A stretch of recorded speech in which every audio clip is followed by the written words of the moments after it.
To inspect and change your spark plug, you're going to want to remove the spark plug boot,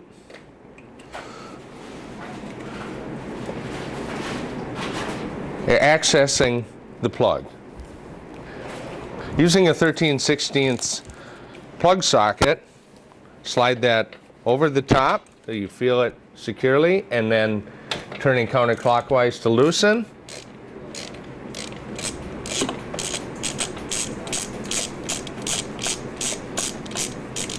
Turn until the spark plug comes free, and pull it out. Inspecting the spark plug on a two-stroke engine, it's an important thing to check every once in a while, and it's also a good idea to carry a spare around with you. A couple of things to inspect on the plug are the gap between the electrode and the resistor, and also if there's a lot of carbon buildup or soot on the plug. Then you probably have a time that a plug needs to be replaced, and you should probably even have someone check out your jetting or your air-fuel mixture. Because of the distance between the cooling shroud and the head, you have to be very careful when starting the spark plug back in. Make sure that it doesn't offer any resistance as you turn it clockwise back into the cylinder head. If it offers any resistance, then you are likely cross-threaded, and it's going to be a very expensive repair if you cross-thread your spark plug. So again, being careful not to cross-thread your spark plug. Get it started into the cylinder head and finish it with turning clockwise with your 13/16 spark plug socket. Just snug. Don't want to over tighten that. Securely place the spark plug cap back on. You'll feel it as it seats in properly.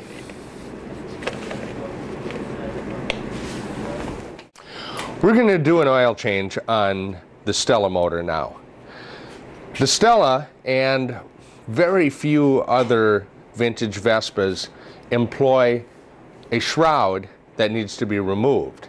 On the Stella, it requires a Phillips screwdriver, a slotted screwdriver, and an 11mm socket to remove the shroud. Using a small plastic drain pan to catch the oil, using your 11mm socket to take out the drain bolt, loosen that up, turn it by hand, get your pan into place, and pull out the drain screw. The oil will drain out of the engine and will continue to run till it's all gone. Once all the oil is drained out of the engine, it's time to replace the drain bolt. Inspect the washer around the drain bolt, making sure it's still in good shape. Sometimes periodically these will need to be replaced.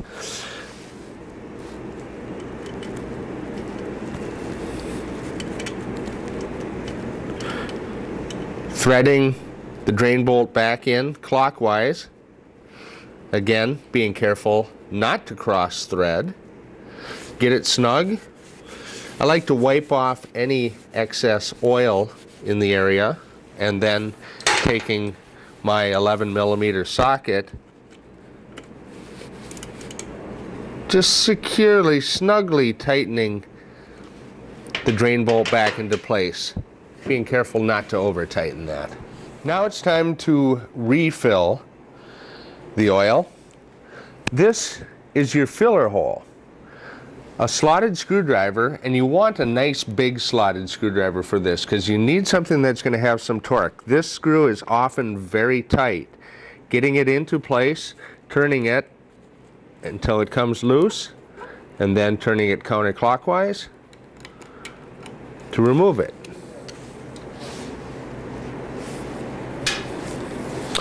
Now we take our 250 milliliters of non-detergent gear oil, and here in our shop we use a large syringe to refill because the refill hole is located horizontally.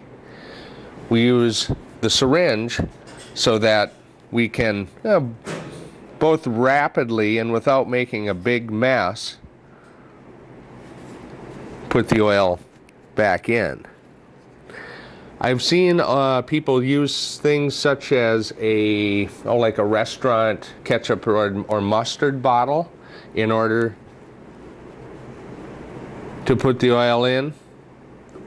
But often if you're in an area that has any kind of farm implement stores, that's where you can find a large syringe like this.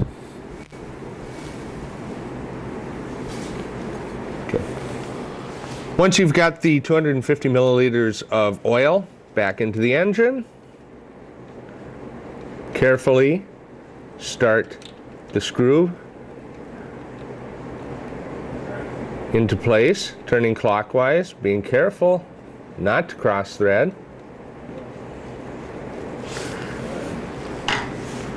Tighten with the same slotted screwdriver. Again, snugly. And then, using your rag, wipe up any excess oil. Now the clutch cable comes down through the clutch arm, and as we disengage the clutch, you see the clutch arm moving. This pinch barrel is what holds the cable into place against the clutch arm. In order to make an adjustment to that, you can do it by loosening the pinch barrel and using the fourth hand tool to get the proper free play at your clutch lever, or you can also do it by using the adjuster, which is just in front where the clutch cable comes out of the chassis. The purpose of the fourth hand tool is to hold the tension on the cable while you make the adjustment. It locks onto the cable and then locks into place in the desired position. Once the fourth hand tool is locked into place onto the pinch barrel, you can reach around and tighten the pinch barrel against the cable with a 7mm wrench.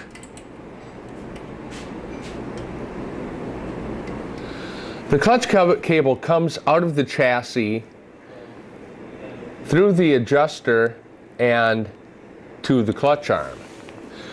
In order to adjust the proper tension in your clutch cable, there's an adjuster right here. Now there is the adjustment portion of it, and there's the locking portion of it that needs to first be loosened.